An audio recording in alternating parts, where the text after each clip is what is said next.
你好，微博。现在我拍电影，但是我给手机吃饭，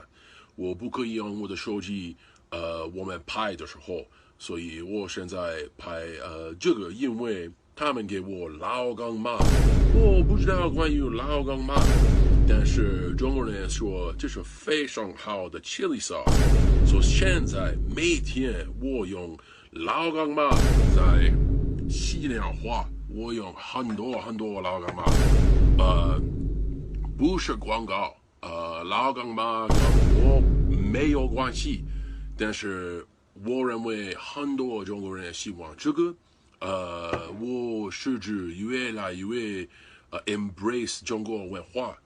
很多中国人说老干妈是中国文化，所以每天我吃老干妈的西凉话非常非常非常好，我很喜欢。